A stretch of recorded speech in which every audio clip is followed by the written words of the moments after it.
Welcome to TV Africa News. This is Africa Today. My name is Najuma Luima. But first are the headlines. Court denies bail to 36 National Unity Platform supporters. FDC sets up complaint desk. Tax operators to join government in struggle to fight COVID-19. And in sports, Uganda Hippos plays Mozambique in AFCON Under-20. And now the news in detail.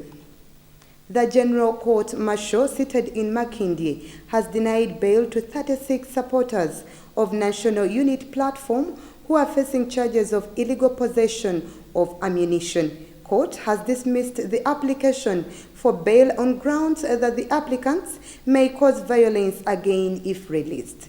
Let's have more on this story. A 7-member panel led by Lieutenant General Andrew Guti has denied bail to the group of grounds that were involved in acts of violence when they were being arrested, and such actions are most likely to continue if granted bail. As such, the court dismissed their application for bail and directed the military prosecutors to expedite investigations such that hearing can commence. The court relied on an affidavit that was filed by the prosecution, led by Major Emmy Echaruhanga and Captain Ambrose Guma, opposing the bail application. The prosecutors had adduced an affidavit sworn by Detective Assistant Inspector of Police Peter Wetaka, who attached to Criminal Investigations Department of Police in Chibuli. Wetaka says by the time the applicants were arrested, they were inciting violent protests and were of violent conduct towards police officers who arrested them from Kalangala district. The relatives of the said persons, through their lawyers, led by George Mosisi, have described the action of denying their people bail as disgraceful. According to Mosisi, they are not going to return to court martial to reapply for bail. Instead, they will apply in High Court, which has original jurisdictions to try civilians. The 36 supporters who have been sent back on remand were part of the group of 49 supporters of the National Unity Platform presidential candidate Robert Kyagulanyi, who were arrested during his campaigns in Kalangala district in December 2020. Meanwhile, some of the relatives and friends of the accused persons who had not been granted access to court premises became chaotic after receiving news that their people had been denied bail. They started protesting the decision, and military police soldiers started running after them, and some having been cordoned off in corridors of buildings. What has happened this afternoon in the General Court Martial is disgraceful, and we've received a ruling where the court has said that it's declining to grant the bail, saying that the acts of violence are likely to continue. Under the laws, when someone declines to grant bail, they are obliged to give reasons. Those reasons need not be speculative, need not be just fantasy or conjecture, like court has done this afternoon. Under the premises, of course, we are dissatisfied with the ruling. We don't agree with the ruling, and we are going to apply for bail before the High Court of Uganda. Nzenga Serukenya David, MP-elect Makindye Ssaabagabo. Ndi mwennyamivu nnyo olw'ekyo ekisaliddwawo kooti. Kibi nnyo era kibi ddala okubanga tekuli mwana n'omu yali asingiddwako omusango ogw'okukalakaasa oba okukola ebintu eby'ekitemu n'olabanga ogambye tojja bawa bail kubanga oyinza okusuubirayo obutabanguko mu ggwanga. N'olwekyo balanyiridde eddembe lyabwe era nkivumirira n'omutima gwange gwonna, era nsaba legal team esitukiremu ekola application mu High Court tulabe nga tufuna eddembe ly'abaana bano kuba mbu tufite balina nti waliwo okuba nti emisango gino egisinga omungi gyakookerwa bukookerwa ku bantu baffe kuba si bannamagye, tebabeera na masasi, tebabeera na mmundu. N'olwekyo ezimu ku nsonga ze tugenda okutegeeza High Court z'ensonga ezo ez'okuba nti ba civilians bano okuba nti naddala bakontinue nga bajja mu General Court Martial kiri traumatizing ate tebateekeddwa kubanga bapiaring eno. Naye tusuubira buwanguzi ate era tubagamba nti ffe bagamba nti bali ready okuwulira omusango ffe weetuli kubanga tetulina kye tutya mu musango n'abantu baffe tebalina musango gwe baza, tebalina masasi ge balina. Try etandike nayo tugikube oluku. Yes.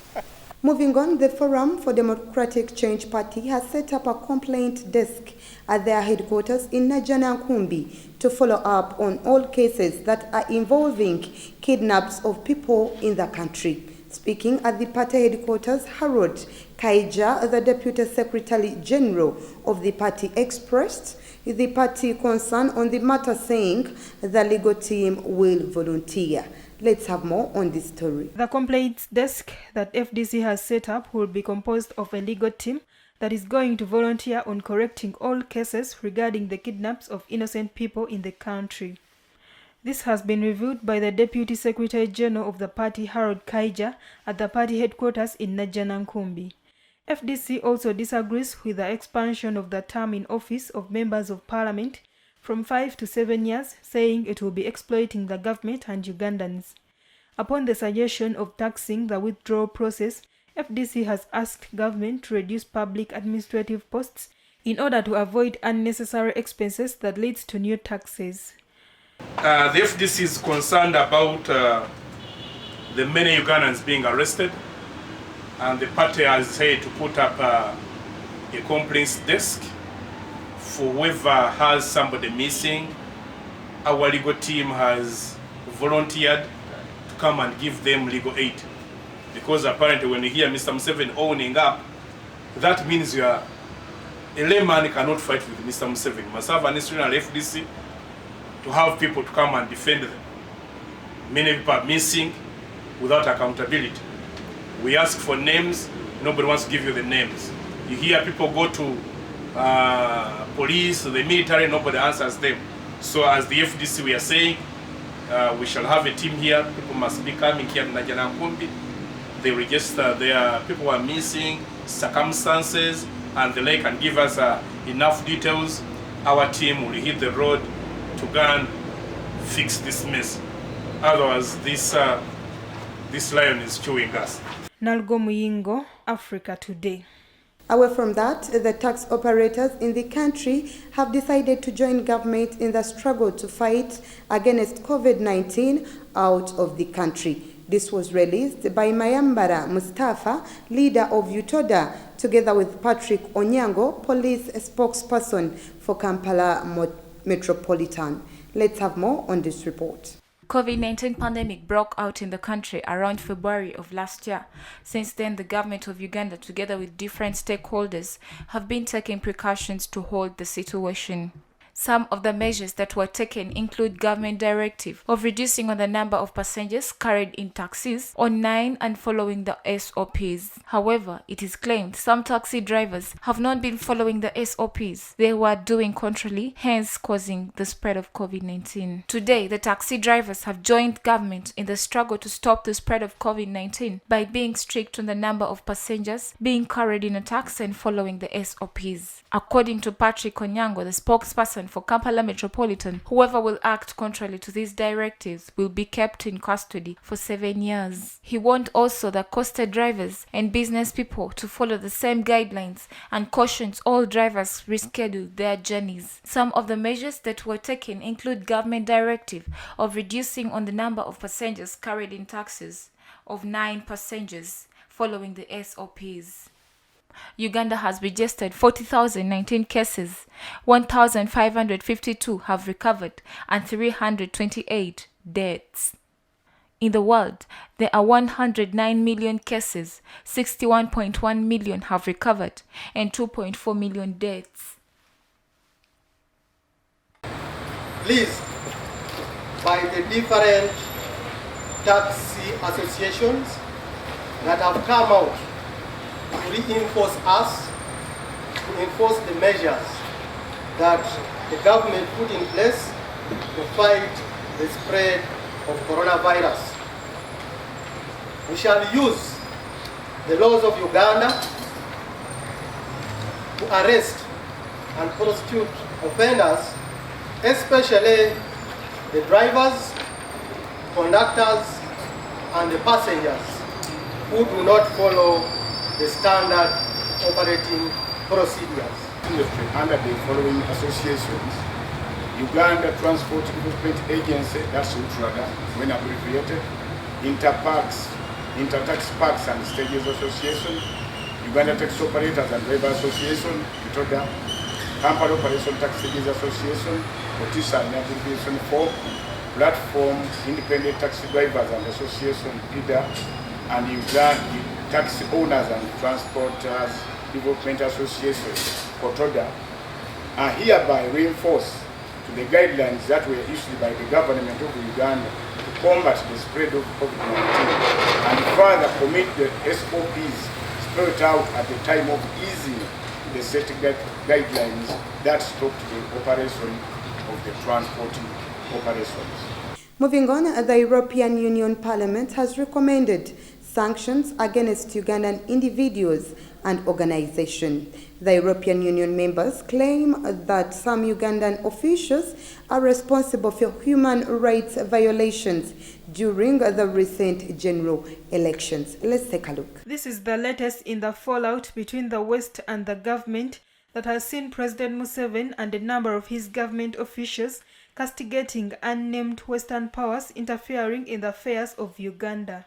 The EU Parliament, in its statement issue, resolved that sanctions against individuals and organizations responsible for human rights violations in Uganda must be adopted at European Union level. The resolution was endorsed by 632 votes, with only 15 against and 48 abstentions. The resolutions were based on human rights violations that happened during the recently concluded general elections.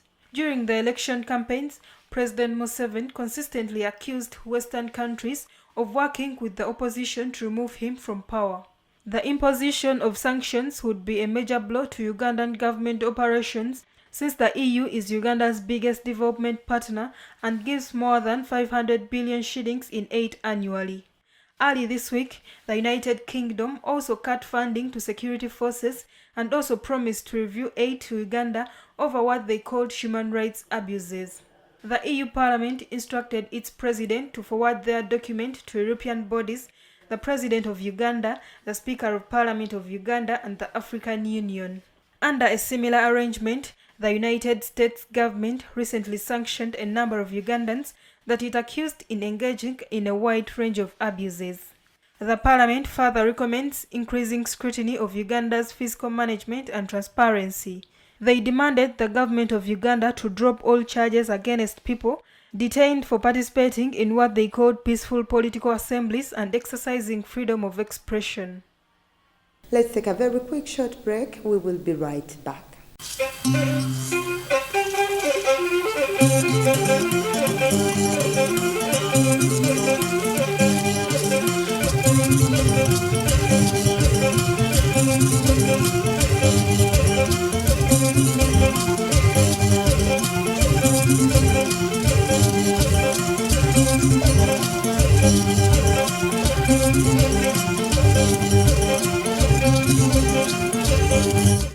In our international news today, Deborah Kayembe was named the first black rector of University of Edinburgh after exposing the Democratic Republic of Congo authorities threatening her life for exposing a gun-running military group. Let's have more on this report. Deborah Kayembe fled her home in the Democratic Republic of Congo 16 years ago as her life was under threat after she helped expose a gun-running military group. She settled in the United Kingdom, where she worked as a human rights lawyer and about to become the first black rector of University of Edinburgh. She says together with her daughter had been the victims of racism in Scotland. Kayembe, 45, thought that nails have been driven through all her car tires, also announced what had happened to her on social media. But instead of confrontation, she chose to adopt a message of tolerance and a dialogue with the perpetrators of the abuse. Not long after the incident, Kayembe's daughter returned home from school and cried because she had been asked by a teacher to perform a slave dance in front of her classmates. After confronting the school, Kayembe petitioned the Scottish Parliament to urgently address racism in education in Scotland. Parliament has agreed to request and will debate the matter in the coming months. Her action caught the eyes of the university. She says in her new role, she wants to attract the brightest students and to help the university recover from the coronavirus pandemic. Still in our international news today, British human rights lawyer Karim Khan has been elected as the new International Criminal Court Chief Prosecutor. He will take over the daunting job in June from the incumbent chief Gambian-born Fatou Bensouda, who was sanctioned by the U.S. over her investigations into the Afghanistan war and the Israel-Palestinian conflict. Let's have more.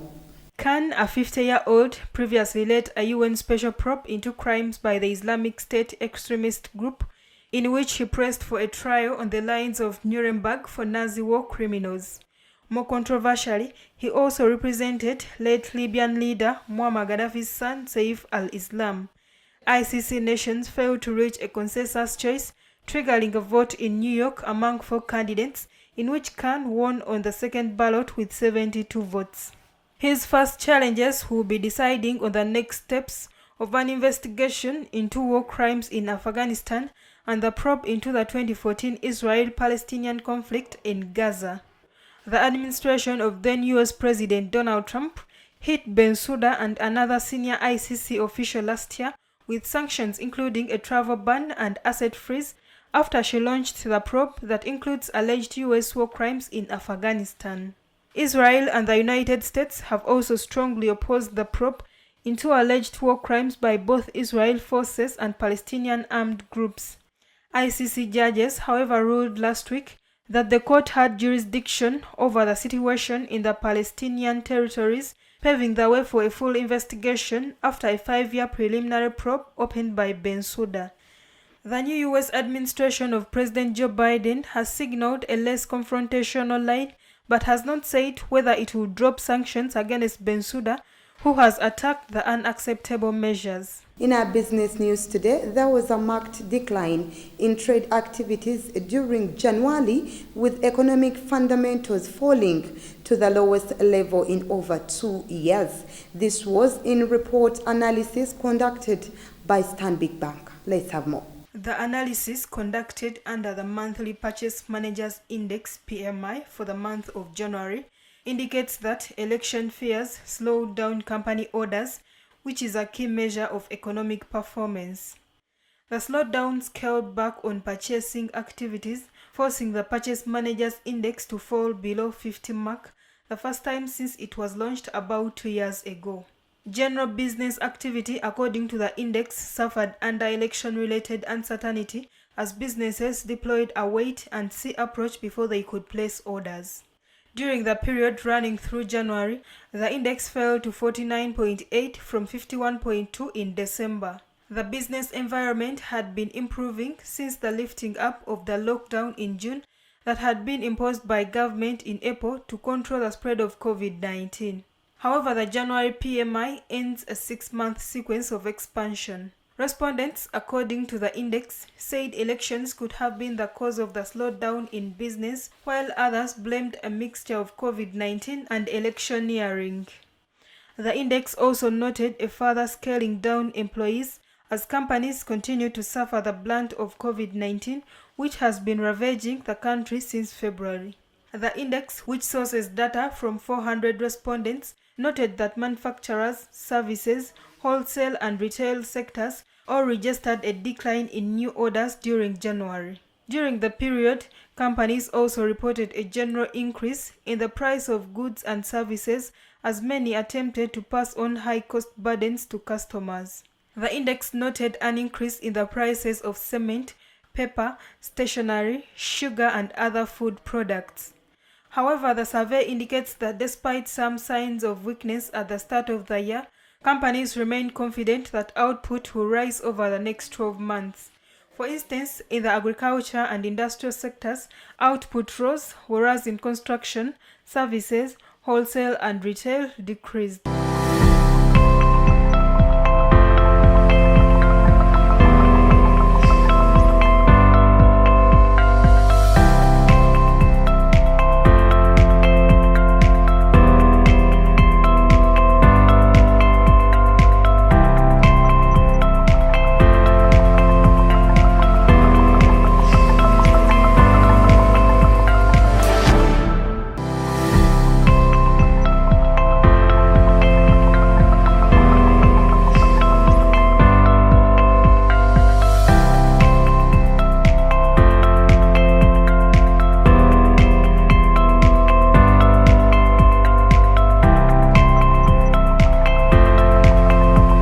our health news today, 3 people have died from Ebola in Guinea and 5 others have tested positive in the first possible resurgence of the disease since the outbreak in 2013. They fell ill with diarrhea, vomiting and bleeding. Some of them contracted the disease after attending a burial in the southeastern region of Nzerekore.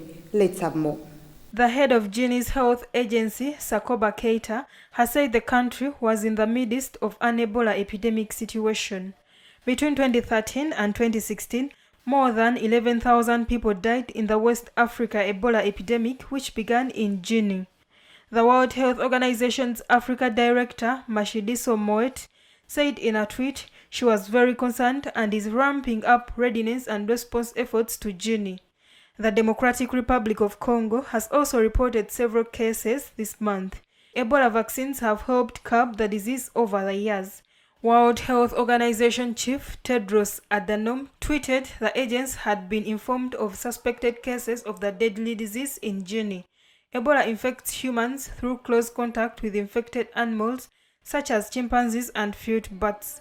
It then spreads between humans by direct contact with infected blood, fluids and organs. It can also be spread indirectly through contact with contaminated environments. There are several ways to avoid being infected with Ebola. Good hygiene is important, so washing hands regularly and using clean towels. Ebola is spread through bodily fluids, so avoiding contact with the body contact the victim of the virus are highly recommended. No touching the deceased and keeping a good distance at funerals are also measures that should be taken. Finally, panic is one of the biggest threats when it comes to Ebola outbreak. It is essential not to spread rumors about the virus. Healthy workers are there to help, not hinder, and people in affected countries should at all times strive to remain calm.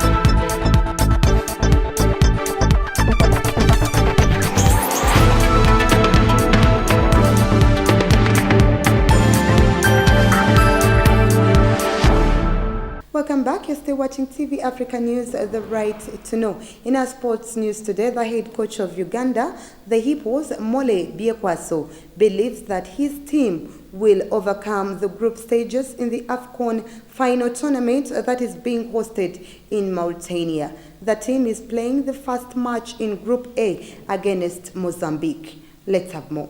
Last training has been so good. It was so much geared to having a good show. They have fought up to the end of the training. Although the climate is not favoring us, the wind is so heavy and hard to breathe, but we are trying. It's not going to affect all of us. It will affect the team we are going to play. But we are trying to acclimatize, and I think the boys will put up a good show.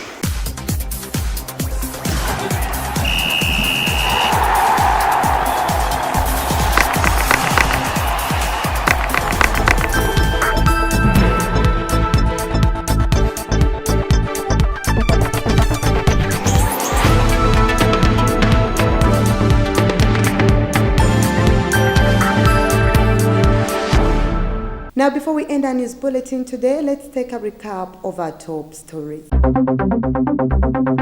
Court denies bail to 36 National Unit Platform supporters. FDC sets up a complaint desk. Tax operators to join government in struggle to fight COVID-19. And in sports, Uganda Hippos plays Mozambique in AFCON Under-20. That was the news. Thank you for always keeping it TV Africa. Please do stay tuned. More programming coming your way. This is Africa, and that was the news.